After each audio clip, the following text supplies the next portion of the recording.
Good afternoon, your favorite Ashkenazi Jew here. To understand the Israel-Palestine conflict, you first need to know who's who.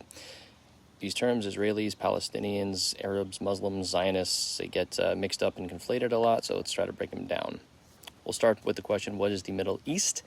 Of course, it's not a country, it's a region stretching from Egypt in the west to Iran in the east. Includes mostly Arabic-speaking countries plus Turkey, Iran, and Israel. For thousands of years. It's been the crossroads of Africa, Asia, and Europe. Now, Israel on the map is a tiny New Jersey-sized country on the eastern Mediterranean Sea, bordering Lebanon to the north, Syria to the northeast, Jordan to the east, and Egypt to the southwest. Next to it are the West Bank and the Gaza Strip, which are the center of today's conflict. Myself like to call the West Bank what it should be called, which is Judea and Samaria, but that's another video.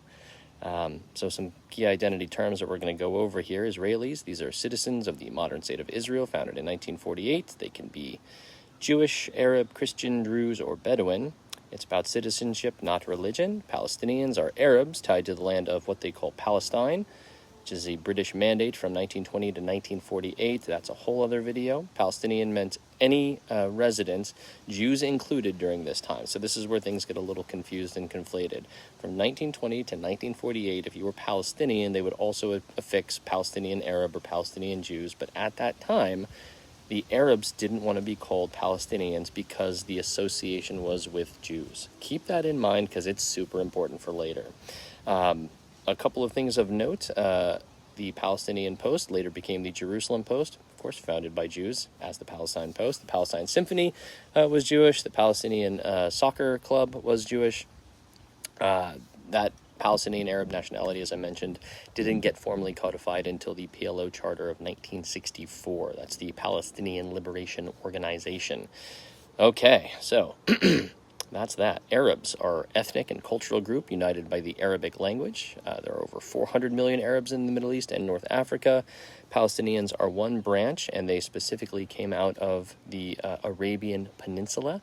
I think I'm correct here, but Saudi Arabia, it should just be called Arabia, but I guess the Saudi is a family name or something like that. So it's the Saudis that control Arabia, essentially.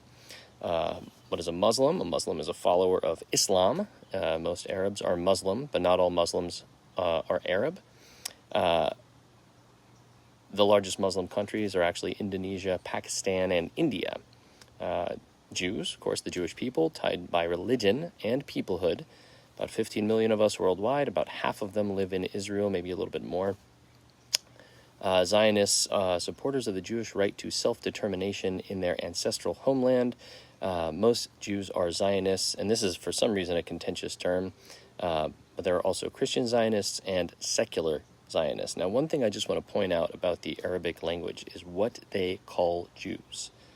They call Jews Yehuda, or Yehud.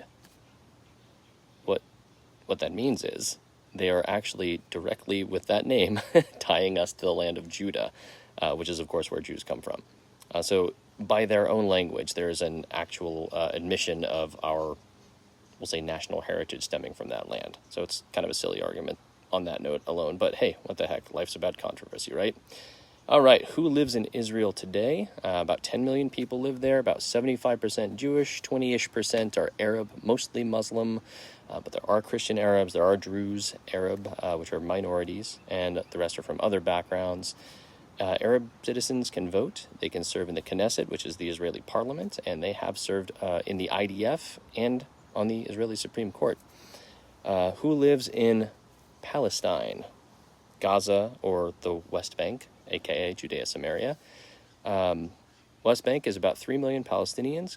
This is where it gets a little tricky because of something called the Oslo Accords, where the kind of West Bank was subdivided into 3 different areas, Area A, Area B, Area C. We'll cover this all in another video. But essentially, when you think of the West Bank, you can't think of it as one cohesive landmass. Okay, it's actually subdivided based on the Oslo Accords that both the Palestinians from the West Bank and the Israelis at the time agreed to. But again, we'll get into that another time. In Gaza, about 2 million Palestinians.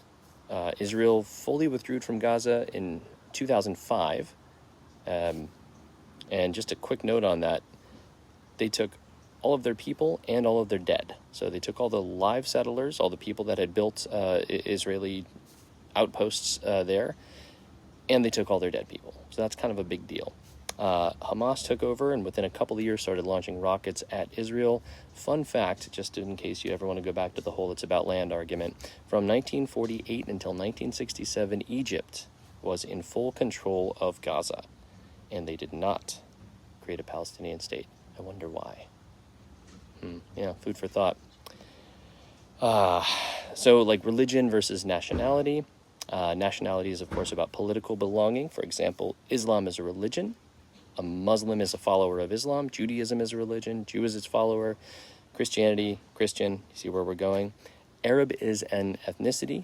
Israeli is a citizenship. Palestinian is a modern national identity institutionalized in 1964 via the PLO. That's why you can be an Israeli Muslim or an Arab Christian or a secular Jew. Think of like the Venn diagram. The categories overlap, but they're not the same. Once you understand who's who, a lot of the conflict begins to make more sense. Coming up in another video, perhaps, we'll take a look at the history of the wars, the peace offers, and why the conflict keeps reigniting. Peace out.